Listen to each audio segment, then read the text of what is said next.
오늘도 말씀과 기도로 이 자리에 오신 분들을 환영합니다. 데살로니가 후서 2장 1절로부터 12절 우리 주님의 영광스러운 강림. 지금부터 본문을 읽겠습니다. 데살로니가 후서 2장. 형제들아, 우리가 너희에게 구하는 것은 우리 주 예수 그리스도의 강림하심과 우리가 그 앞에 모임에 관하여 영으로나 또는 말로나 또는 우리에게서 받았다 하는 편지로나 주의 날이 이르렀다고 해서 쉽게 마음이 흔들리거나 두려워하거나 하지 말아야 한다는 것이라. 누가 어떻게 하여도 너희가 미혹되지 말라. 먼저 배교하는 일이 있고 저 불법의 사람 곧 멸망의 아들이 나타나기 전에는 그날이 이르지 아니하리니 그는 대적하는 자라.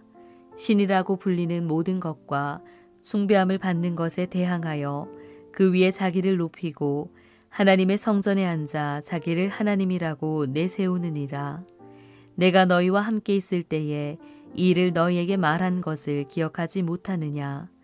너희는 지금 그로 하여금 그의 때에 나타나게 하려 하여 막는 것이 있는 것을 아나니 불법의 비밀이 이미 활동하였으나 지금은 그것을 막는 자가 있어 그 중에서 옮겨질 때까지 하리라. 그때 불법한 자가 나타나리니 주 예수께서 그 입의 기운으로 그를 죽이시고 강림하여 나타나심으로 패하시리라. 악한 자의 나타남은 사탄의 활동을 따라 모든 능력과 표적과 거짓 기적과 불의의 모든 속임으로 멸망하는 자들에게 있으리니 이는 그들이 진리의 사랑을 받지 아니하여 구원함을 받지 못함이라. 이러므로 하나님이 미혹의 역사를 그들에게 보내사 거짓 것을 믿게 하심은 진리를 믿지 않고 불의를 좋아하는 모든 자들로 하여금 심판을 받게 하려 하심이라. 본문 해석입니다. 2장 앞부분 말씀인데요. 바울이 왜 데살로니가 후서를 기록했는지 기록 목적에 대한 내용이 등장을 합니다.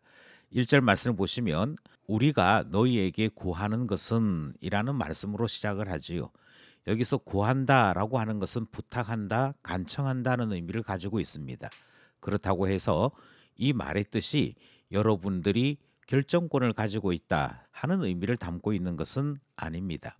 우리가 신앙 안에서 보다 성숙하게 되었으므로 구하는 것으로 표현할지라도 무엇을 바라는지 알기에 순종하는 마음으로 또 헌신하는 마음으로 함께 할 것을 기대한다 하는 의미를 포함하고 있는 것이지요. 그렇다면 바울은 데살로니가 교회에게 어떤 것을 기대했을까요? 그것이 2절에 등장하기를 주의 날이 이르렀다 해서 마음이 흔들리거나 두려워하는 일이 없기를 원한다 하는 내용을 전하고 있습니다.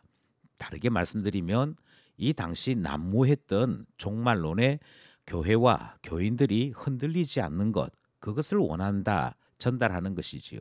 3절 말씀에 보면 먼저 배교하는 일이 있다라는 말씀이 등장하죠. 주님이 우리에게 알려주신 계시의 말씀에 따르면 절차가 있고 진행되는 과정이 있는 것인데 우리가 잘 아는 마태복음 24장에서도 그때에 많은 사람이 시험에 빠져 서로 잡아주고 서로 미워하는 일이 먼저 있다 하는 말씀이 주어지고 있죠. 그러니까 주의 날이 갑자기 임하는 것이긴 하나 그 앞에 징조가 있고 말씀하신 예언의 성취가 있고 난 다음에 일어나는 일이다 하는 점을 바울은 이 데살로니가 후서를 통해 전달하고 있는 것입니다. 배교하는 일이 있다라고 할 때 이 배교의 말뜻은 진리의 말씀에서 떠나는 것을 아포스타시스라는 단어로 표현되고 있습니다. 배교가 있고요. 불법한 자들이 등장을 합니다. 불법한 자들이란 하나님의 말씀이 금하고 있음에도 불구하고 그들의 양심이 상하여서 화인 맞아서 악한 일을 저지르는 것, 그것을 이야기하는 것이지요. 이렇게 불법한 자가 등장하고 난 다음에는 그 불법에 대하여 속박 제거가 나타나게 되더라. 이런 일이 있고 난 다음에 종말이 있다 하는 말씀을 우리는 듣게 되는 것입니다. 4절 말씀에는 그 위에 자기를 높이고 하나님의 성전에 앉아 자기를 하나님이라 내세우느니라 하는 말씀이 등장합니다. 바울은 데살로니가 교회가 조심해야 될 것을 1장에서는 박해자들이라 그렇게 표현했고요. 2장 2절 3절에서는 거짓 교사들이 잘못된 종말론을 가르치는 것 조심해야 한다 말씀합니다.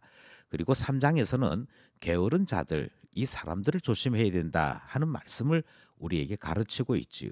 이들의 공통점은 하나님보다 자기 자신 더 높이 내세우더라. 이 사실이 우리는 4절 말씀을 통해 발견할 수 있는 것입니다. 그러므로 우상 숭배의 채끝단에는 자기 사랑, 자기 우상 숭배가 있다 하는 점도 확인하게 되지요. 5절 말씀에 보면 내가 너희와 함께 있을 때에 이 일을 너희에게 말한 것을 기억하지 못하느냐, 바울의 권면이 등장합니다. 바울이 하나님 말씀을 가르쳤는데요. 이 가르쳐진 하나님의 말씀은 자꾸 되새김질하고 기억해야 될 내용인 것을 우리에게 전달하고 있습니다. 하나님께서 말씀하신 것 자꾸만 기억하는 일이 신앙생활이요 신자가 가져야 될 책임이다 하는 사실을 확인하게 되고요. 8절 말씀에서도 주 예수께서 그 입의 기운으로 그를 죽이시고 강림하여 나타나심을 패하시리라, 그렇게 말씀하고 있지요. 이 세상에 나타난 거짓 그리스도 또는 짐승과 같은 악한 자들이 그 위세를 떨친다 할지라도 주님의 말씀을 통해 이들은 결국 망하고 말 것이다. 하나님께서 예수 그리스도를 만왕의 왕으로 보내실 때 그들은 예수 그리스도의 입의 기운으로 죽게 되는 것, 그들의 모든 권위는 패하여지고 말 것이라는 이 말씀을 통해 세상 이겨야 될 것 우리는 기억해야 하는 것입니다. 이렇게 말씀을 기억함으로 세상과 싸우고 이겨나가는 것이야말로 바르게 종말론을 배운 신자들의 모습이요 태도가 되는 것이지요. 이어서 10절 말씀에서는 그들이 진리의 말씀을 받지 아니하여 구원함을 받지 못함이라 하는 말씀이 등장하고 있고요. 11절 말씀에서는 미혹의 역사를 그들에게 보내사 거짓 것을 믿게 하심은 이라는 말씀이 등장합니다.